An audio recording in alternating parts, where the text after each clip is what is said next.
అటు మోంతా తుఫాన్ ఎఫెక్ట్తో కూడా ఇప్పటికే ఏపీ ప్రభుత్వం అయితే ఒక నివేదికనైతే తీసుకొచ్చింది. దీనికి సంబంధించి కూడా ఏపీ సీఎం చంద్రబాబు మాట్లాడుతున్నారు. ఇప్పుడు లైవ్ చూద్దాం. క్యాంపులు పెట్టాం. అప్పుడు అక్కడ గడ్డి లేకపోతే ఇక్కడి నుంచి వ్యాగన్స్లో గడ్డి తీసుకెళ్ళాం. అలాంటి సందర్భాలు ఎప్పుడూ నాకు జ్ఞాపకం ఉంటాయి. అదే సమయంలో ఆ ప్రాంతంలో మీరు ఒకసారి చూస్తే ఇంకుడు గుంతలు తవ్విస్తే ఎగతాళి చేశారు. రెయిన్ వాటర్ హార్వెస్టింగ్ స్ట్రక్చర్స్ అక్కడి నుంచి దీనికి ప్రారంభించి ఈరోజు మీరు చూస్తే రాయలసీమని కరువు లేకుండా వీలైనంత వరకు ఆదుకోగలుగుతున్నాం. రెండు ప్రధాన సమస్యలు ఏంటంటే, ఒకటి డ్రౌట్ ప్రూఫ్ స్టేట్గా తయారు చేసుకోవడం, రెండు తుఫాన్లు ఇండియాలో ఎప్పుడు కూడా ఈస్ట్ కోస్ట్లో వస్తూ ఉంటాయి ఎక్కువగా. West Coast is more safe. East Coast ఎప్పుడు వల్నరబుల్. ఈస్ట్ కోస్ట్లో మనకు ఒక డిసడ్వాంటేజ్ ఉంది. మన దగ్గర కొంచెం మనం కానీ పక్కనుండే ఒరిస్సా కానీ ఈ రెండు రాష్ట్రాల నుంచి ఎక్కువ సైక్లోన్ వచ్చే ప్రమాదాలు ఉన్నాయి. దాన్ని మాస్టరైజ్ చేయడం కోసం చాలాసార్లు ప్రయత్నం చేశాం. ఈసారి మనం చేసిన ఎక్సర్సైజ్ చూస్తే పర్ఫెక్ట్గా ఏదైతే డేటా లేక్ ఒకటి తయారు చేస్తున్నాం, అవేర్ ఒకటి పెట్టి రియల్ టైం డేటా కలెక్ట్ చేస్తున్నాం. మూడోది, ఈ రెండు ఇంటిగ్రేట్ చేయడం కోసం ఏఐ మాడ్యూల్స్ కూడా తయారు చేసి ముందుకు పోవాలనుకుంటున్నాం. ఇటీవల కాలంలో మీరు చూస్తే ఎప్పుడు కూడా నేను ప్రయోగాలు చేస్తూ ఉంటాను. వచ్చిన తర్వాత అనేక విధాలుగా ప్రయత్నాలు చేసి సమర్థవంతంగా ఎదుర్కొన్న సందర్భాలు చాలా ఉన్నాయి. ఉదాహరణ, ఒక హరికేన్ 96-97లో హరికేన్ వచ్చింది. ఈస్ట్ గోదావరి, వెస్ట్ గోదావరి మొత్తం అతలాకుతలం అయిపోయింది. ఆ రోజు మీరు చూస్తే డెవాస్టేషన్ ఒక 6-7 రోజుల్లో మ్యాక్సిమం 10 డేస్లో నార్మల్సీ తీసుకురాగలిగాం. టోటల్ సెక్రటరియేట్ హైదరాబాద్ నుంచి ఆ రోజు రాజమండ్రిలో పెట్టి ఎంఆర్ఓ ఆర్డీఓ ఆఫీస్లో పెట్టి ఆడనే ఉన్నాం. వరప్రసాద్ లాంటి ఆఫీసర్స్ అప్పుడు ఉన్నారు. వీళ్ళందరినీ కూడా తరలించాం. మండలానికి ఒకరిని పెట్టాం, సెక్రటరీస్ని. దాంతో నార్మల్సీ వచ్చింది, పర్ఫెక్షన్ వచ్చింది. ఈసారి ఆర్టీజీఎస్లో ఒక చిన్న ప్రయోగం నాకు అనిపిస్తే, యంగ్స్టర్స్లో ఎవరు బ్రైట్గా ఉన్నారో చూశాను. వీళ్ళ రికార్డ్స్ అన్నీ, ఆ రికార్డ్స్ చూస్తే నాకు చాలామంది ఉన్నారు. దాంట్లో ఒక 6-7 మందిని పికప్ చేసుకున్నాం. ఆ 6-7 మంది ఈరోజు పెద్ద అసెట్గా తయారయ్యే పరిస్థితి వచ్చారు. ఎందుకంటే యంగ్ బ్రెయిన్స్, ఐఐటి, ఐఐఎం, ఇప్పుడు పోలీసుల్లో ఐపీఎస్, ఐఏఎస్, కొంతమంది ఢిల్లీ యూనివర్సిటీలో ఎకనామిక్స్ చేశారు ఒకరు. ఇవన్నీ కూడా తీసుకొని భాస్కర్ గారికి కొంత ఇది చేస్తే వండర్ఫుల్ ఎక్సర్సైజ్ చేశాడు. మామూలు ఎక్సర్సైజ్ బాగా చేశాడు. సిఎస్ గారు కోఆర్డినేట్ చేశారు. ఫస్ట్ టైం ప్రివెంటివ్ మెజర్ కింద తీసుకున్నప్పుడు మీరు చూస్తే ఎంత బాగా చేశారంటే, ఒక టీం కింద లాస్ట్ మైల్లో ఉండే సెక్రటరియేట్లో ఉండే వ్యక్తుల్ని కదిలించి రియల్ టైంలో ఫిజికల్గా వాళ్ళు వెళ్ళారు. టెక్నాలజీ సపోర్ట్ ఇచ్చాం. ఇది వండర్ఫుల్ ఎక్స్పీరియన్స్. ఈరోజు ఇక్కడ మీరు చూస్తే ఒక 5-point ఫార్ములాతో ఈ తుఫాన్ని ఎదుర్కోవడానికి ముందుకు పోయాం. 0 డెత్స్ ఉండాలని చెప్పి కోరుకున్నాం. ఎక్కడా ఎవరు చనిపోకూడదు. అదే సమయంలో ఆస్తి నష్టం, ప్రాణ నష్టాన్ని పూర్తిగా కాపాడాలని ముందుకు పోయాం. ఎప్పుడైతే ఇది పెట్టుకొని పోయామో ఒక 5 పాయింట్స్లో మీరు చూస్తే monitoring, alert mechanism, rescue operations, rehabilitation, normalcy, ఈ 5 ప్రిన్సిపల్స్ పెట్టుకొని వెళ్ళాం. తుఫాన్ని వచ్చినప్పటి నుంచి ట్రాకింగ్ మొదలుపెట్టాం. ఐఎండి మిగిలినటన్నీ ట్రాక్ చేసాం. చేసిన తర్వాత ఉండే ఎక్యురసీలో ఇంకా పర్ఫెక్షన్ రావాలి. దానికోసం ప్రయత్నం చేస్తున్నాం. ఉండే ఎక్యురసీతో ఎక్కడికక్కడ రియల్ టైం మనం డెవలప్ చేసిన అవేర్. ఒక ఎగ్జాంపుల్ మాత్రం రెయిన్ఫాల్ అవర్లీ, ఏ రెయిన్ గేజెస్లో ఎంత రెయిన్ పడిందో చూసుకొని అక్కడి నుంచి ఫ్లడ్ మేనేజ్మెంట్ మొదలుపెట్టాం. రిజర్వాయర్స్ కానీ, విలేజెస్ కానీ, చెరువులు కానీ, మొత్తం వాటర్ బాడీస్ అన్నీ తీసుకొని చేశాం. ఇప్పటి వరకు మీరు చూస్తే ఒక ఇద్దరు చనిపోయారు, ఒకరిద్దరు వేరే కారణాల వల్ల దీంట్లో రికార్డ్ అయ్యారు. ఏదైనా కూడా అతిపెద్ద తుఫాన్ వీలైనంత మందిని కాపాడగలిగాం, ఒక సాటిస్ఫాక్షన్. ఇంకొక పక్కన మీరు ఒకసారి చూస్తే ఆస్తి నష్టం కూడా ఎప్పుడైతే హెవీ రెయిన్ పడినప్పుడు ముందుగానే ఇది చేసాం, అక్కడి నుంచి వీలైనంత వరకు కాపాడాం. మామూలుగా కాకినాడ దగ్గర క్రాస్ అవుతుందంటే అందరం కాకినాడ దగ్గరనే వాచ్ చేస్తాం. ఈసారి కాకినాడ దగ్గర క్రాస్ అయినా రెయిన్ ఎక్కడెక్కడ పడుతుంది, ఎట్లా ట్రావెల్ అవుతుంది, క్లౌడ్స్ ఏ విధంగా వస్తాయి, అవన్నీ అనలైజ్ చేసుకొని హైయెస్ట్ రెయిన్ఫాల్ కావల్లో పడింది. కావల్లో ఫ్లడ్ మేనేజ్మెంట్ స్టార్ట్ చేశాం. దెన్ ఒంగోలుకు వచ్చింది, పరచూరు ఈ ఏరియా చూసుకుంటూ వరుసగా మచిలీపట్నం నుంచి అంతర్వేది నుంచి మొత్తం కోస్టల్ క్రాస్ అయ్యే పరిస్థితి వచ్చింది. అక్కడ విండ్ వెలాసిటీ తగ్గింది, కానీ క్లౌడ్ అంతా కూడా రీకూప్ అయింది. దీనివల్ల హెవీ క్లౌడ్స్ ఫార్మ్ చేసుకుంటూ ఇక్కడ క్రాస్ అయింది. ఇక్కడ పెద్దగా అంటే క్రాస్ అయింది, రెయిన్ తక్కువ ఉంది, విండ్ ఉంది. కానీ నిన్న తెలంగాణకి వెళ్ళి వరంగల్లో 42 సెంటీమీటర్స్ రెయిన్ఫాల్ పడింది. అది మళ్ళీ ఛత్తీస్గఢ్ ఆ ఏరియాకి పోయి అక్కడ కూడా హెవీ రెయిన్స్ పడే పరిస్థితి, ఒరిస్సా అంతా పడే పరిస్థితికి వచ్చాయి. దీనివల్ల మనకు చాలా వరకు ప్రివెంట్ చేయగలిగాం. రెండో పక్కన మీరు చూస్తే ఇక్కడుండే దీంట్లో డ్రోన్ కార్పొరేషన్ ద్వారా డ్రోన్స్ పంపించాం. వాగులో పరచూరులో ఒక అతనైతే షేక్ మున్నా అనే వ్యక్తి కొట్టుకొని పోతా ఉంటే డ్రోన్తో ఐడెంటిఫై చేసి అతను కాపాడుకోగలిగాం.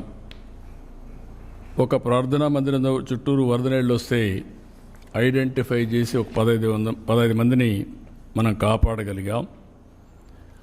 అదే మరి ఎక్కడికక్కడ వాటర్ వచ్చినప్పుడు ముందుగానే జాగ్రత్తలు తీసుకొని మేము వచ్చిన ఇన్ఫర్మేషన్ అంతా కూడా మీకు పంపిస్తే మీరు చాలా సమర్థవంతంగా యాక్ట్ చేశారు. నేను చాలా సైక్లోన్లు చూశాను, కానీ ఫస్ట్ టైం నా జీవితంలో యంత్రాంగం టెక్నాలజీ ఇంటిగ్రేట్ అయ్యి లాస్ట్ మైల్లో సమర్థవంతంగా మనం హ్యాండిల్ చేయగలిగాం. ఒక గ్రామంలో ఉండే వ్యక్తికి టెక్నాలజీ కానీ లేకపోతే తుఫాను కానీ ఎట్లొస్తుంది ఎప్పుడు వస్తుంది తెలియని పరిస్థితి నుంచి మన లాస్ట్ మైల్లో ఉండే మన ప్రభుత్వ ఉద్యోగి వీళ్ళంతా కూడా పర్ఫెక్ట్గా దీన్ని హ్యాండిల్ చేసే పరిస్థితికి వచ్చారు. దీనివల్ల ఒక మాటలో చెప్పాలంటే పెను ప్రమాదం తప్పింది. ఇది ఒక ప్రూఫ్ ఆఫ్ కాన్సెప్ట్ మాత్రం. ఇంకొక పక్క మీరు ఒకసారి చూస్తే దీనికోసం 602 డ్రోన్స్ పెట్టుకున్నాం. ప్రిపేర్డ్నెస్ పర్ఫెక్ట్గా చేశాం. ఎక్కడైనా సరే స్టాండర్డ్స్ ఎస్ఓపి పెట్టుకొని వీలైనంత వరకు ఎంతవరకు ఇవన్నీ కాపాడగలుగుతామో డ్రోన్ ద్వారా కానీ సెటిలైట్ మ్యాప్లు కానీ లేకుంటే వేరియస్ యాంగిల్స్లో తీసుకొని మనం ముందుకు పోయి కడాన మీరు చూస్తే సీసీటీవీ కెమెరాలో టౌన్స్లో ఫ్లడ్ మేనేజ్మెంట్ ఏ విధంగా చేయొచ్చునో అనలైజ్ చేసి అలర్ట్స్ పంపించే పరిస్థితికి వచ్చాం. ప్రతి ఒక్క టౌన్లో సీసీటీవీ కెమెరాలు ఉన్నాయి, అవన్నీ అనలైజ్ చేసుకుంటున్నాం. అనలైజ్ చేసుకొని మన వాళ్ళు ఫ్లడ్ మేనేజ్మెంట్ చేశారా లేదా, ముందస్తు జాగ్రత్తగా మనం చేసిన పని అన్ని డ్రైన్స్ అన్ని క్లీన్ చేయించాం. అర్బన్ ఏరియాలో కానీ రూరల్ ఏరియాలో కానీ వీలైనంత వరకు చేయించాం. దానివల్ల వచ్చిన వాటర్ వచ్చినట్టు పోగలిగింది. దీనివల్ల కూడా మనకు ఎక్కడ కూడా ఈ యొక్క సబ్మెర్జెన్సీ ఇవన్నీ కూడా చాలా వరకు తగ్గే పరిస్థితికి వచ్చాయి. ఎప్పుడు కూడా టెక్నాలజీ, అధికార యంత్రాంగం, ఇంకొక పక్క ప్రజాప్రతినిధులు. ఈరోజు ఈ మీటింగ్కి ముగ్గురిని పిలిచాం. ఒక పక్క అధికార యంత్రాంగం మొత్తం ఉన్నారు, బాగా ఫీల్డ్లో పనిచేశారు. ఎమ్మెల్యేలు, ఎంపీలు పొలిటికల్ లీడర్షిప్ ఇచ్చారు మంత్రులు. మీరు that is a very good experience. ఎప్పుడు కూడా పొలిటికల్ మేనేజ్మెంట్ ప్రజాప్రతినిధులు చేయాలి. అధికార యంత్రాంగం సమర్థవంతంగా వాళ్ళకుండే అధికారాలు ఉపయోగించుకొని అక్కడ మనం ఏమనుకుంటాం అవన్నీ వాళ్ళు చేయగలిగి రెండూ కూడా కలిపి చేయగలిగితే చాలా మంచి ప్రయోజనాలు వస్తాయి.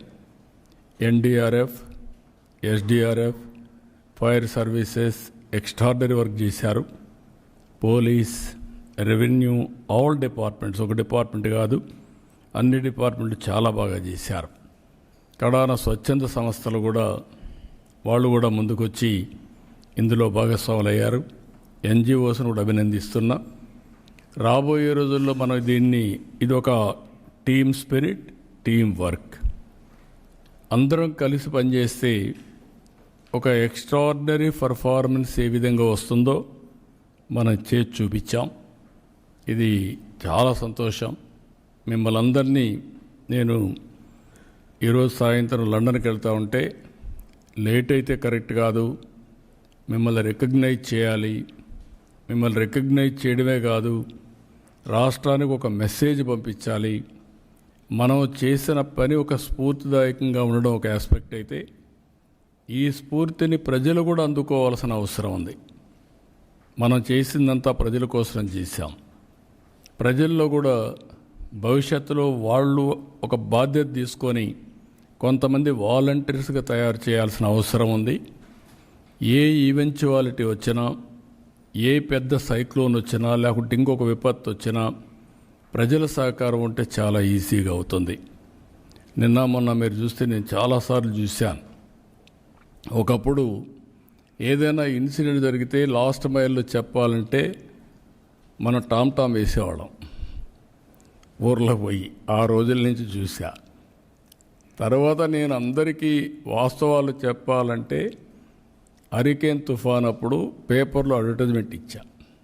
అప్పట్లో ఆ అడ్వర్టైజ్మెంట్ ఏమనంటే, మీ అందరికీ ఇన్ని కేజీలు బియ్యం ఏదేది ఇస్తున్నాం అన్నీ వేసి ఎవరైనా ఇవ్వకపోతే చొక్కా పట్టుకొని తీసుకోండి అని ఆ రోజు నేను అడ్వర్టైజ్మెంట్లు రాశాను. ఇదే మరి రాశాను.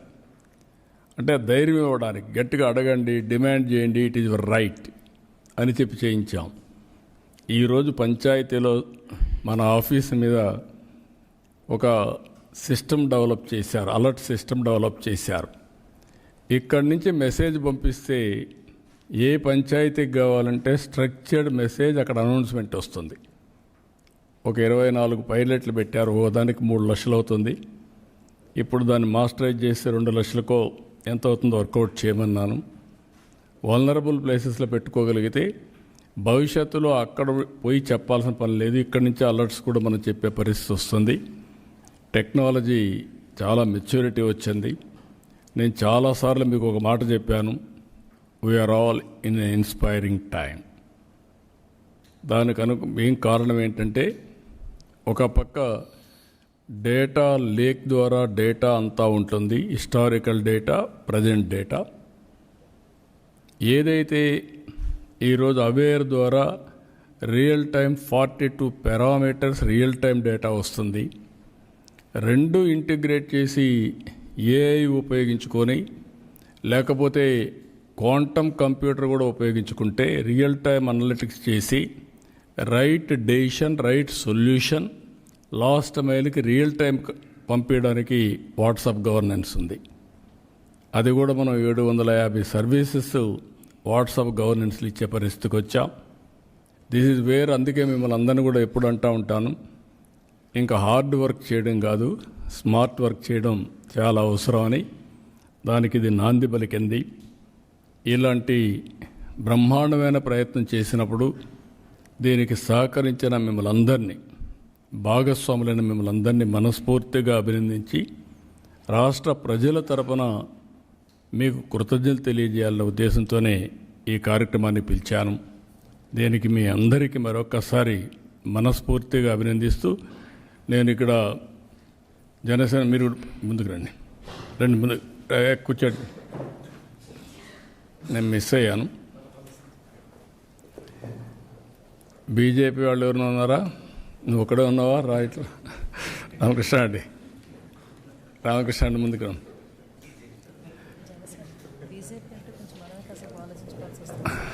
అదేం లేదమ్మా, ఎందుకంటే ఇది ఎన్డీఏ ప్రభుత్వం. నేను మిమ్మల్ని అధికార యంత్రాంగాన్ని ఒక ముఖ్యమంత్రిగా మిమ్మల్ని అప్రమత్తం చేశాను.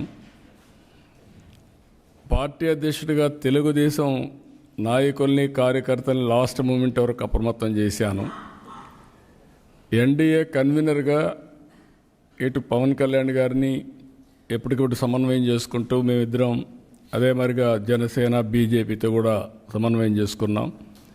ప్రధానమంత్రి గారు నాకు ఫోన్ చేసి ముందు 2 days మునిపే ఫోన్ చేశారు, 1 day మును ఫోన్ చేశారు. అన్ని జాగ్రత్తలు తీసుకున్నారంటే డెఫినెట్గా తీసుకున్నామండి, ఎక్కడ ప్రాణ నష్టం లేకుండా అన్ని ప్రయత్నాలు చేస్తామని చెప్పాను. ఆ హామీ ప్రకారం ఆస్తి నష్టాన్ని మనం పూర్తిగా నివారించలేకపోయాం, కానీ ప్రాణ నష్టాన్ని గణనీయంగా తగ్గించుకోగలిగాం. భవిష్యత్తులో ఇక్కడ మిమ్మల్ని అందరినీ నేను కోరేది ఒకటే, మీ ద్వారా రాష్ట్ర ప్రజల్ని మన ప్రభుత్వ యంత్రాంగానికి కూడా చెప్తున్నాను. ఇప్పుడు మనకు ఈ ఒక కేస్ స్టడీలో కొన్ని చిన్నటువంటి డెఫిషియన్సీస్ ఉంటాయి. ఆ డెఫిషియన్సీస్ కూడా కరెక్ట్ చేసుకుంటే రేపు రాబోయే రోజుల్లో దీనికంటే పెద్ద విపత్తు వచ్చినా సమర్థవంతంగా ఎదుర్కొనే శక్తి మనకు వస్తుంది. అలాంటి ఇన్ఫ్రాస్ట్రక్చర్ చిన్న అన్నీ కరెక్ట్ చేసుకుంటాం. ప్రతి ఒక్క క్రైసిస్ ఒక ఆపర్చునిటీ. ఇందులో నుంచి మనం నేర్చుకోవాలంటే చాలా ఉంటాయి. అవి నేర్చుకొని మళ్ళీ దాన్ని కరెక్ట్ చేసుకొని ప్రిపేర్డ్గా ముందుకు పోతే ఏదైనా ఎదుర్కోగలుగుతారని నా నమ్మకం. రెండోది కూడా ఇవన్నీ మనం చూసిన తర్వాత జిల్లాల వారుగా వాళ్ళ అనుభవాలన్నీ ఒక డాక్యుమెంట్ చేయమన్నాం. రాష్ట్ర స్థాయిలో మన అనుభవాలు ఒక డాక్యుమెంట్ చేసి ఒక మాన్యువల్ తయారు చేస్తాం. 2025 సైక్లోన్ గురించి దీన్ని బేస్ పెట్టుకొని భవిష్యత్తులో కూడా ఎప్పటికప్పుడు ముందుకు పోతాం.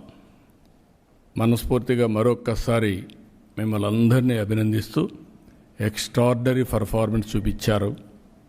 టీమ్ స్పిరిట్ ఏంటంటే నిన్న జరిగిన ఈ యొక్క తుఫాన్లో మీరు చూపించిన చొరవ, భాగస్వామ్యం. నేను ఒక్కడనే పనిచేయలేను. ఒకవేళ నాకు ఆలోచనలున్నా ఒక అందరం కలిసి టీమ్గా పనిచేయాల్సిన అవసరం ఉంది. అలాంటి టీం వర్క్ చేసినటువంటి మిమ్మల్ని అందరినీ రాష్ట్ర ప్రజలందరి తరపున ధన్యవాదాలు తెలియజేయడం కోసం ఈ కార్యక్రమాన్ని ఏర్పాటు చేశాం. ఒక పక్క ప్రభుత్వ యంత్రాంగం, రెండో పక్క ప్రజాప్రతినిధులు. అందుకే నేను గవర్నమెంట్ ప్రోగ్రామ్గా దీన్ని పెట్టుకున్నా. రేపు రాబోయే రోజుల్లో పార్టీ పరంగా అవసరమైతే ఎవరైతే కార్యకర్తలు బాగా పనిచేశారో వాళ్ళని కూడా అభినందిస్తాం. రాను రాను వాలంటరిజం పెంచాలి. సమర్థవంతమైన నాయకత్వం, పొలిటికల్గా బ్యూరోక్రసీని 2 దిక్కలు తీసుకురాగలిగితే మంచి ఫలితాలు వస్తాయని చెప్పి తెలియజేసుకుంటూ మరొక్కసారి మీ అందరికీ అభినందనలు. Congratulations, wonderful work. ఇది ఎప్పటికి కూడా ముందుకు తీసుకుపోవాల్సిన బాధ్యత మన మీద ఉంది. తీసుకుపోయేదానికి అందరూ సహకరిస్తారని చెప్పి ఆశిస్తూ, చాలామంది పనిచేశారు, అందరినీ పిలవలేం. వాళ్ళల్లో ఒక 130 మందిని ఐడెంటిఫై చేసి ఈరోజు మనం గౌరవిస్తున్నాం. ఈ గౌరవం రాష్ట్ర ప్రజల తరపున రాష్ట్రంలో ఈ యొక్క విపత్తులో పనిచేసిన ప్రతి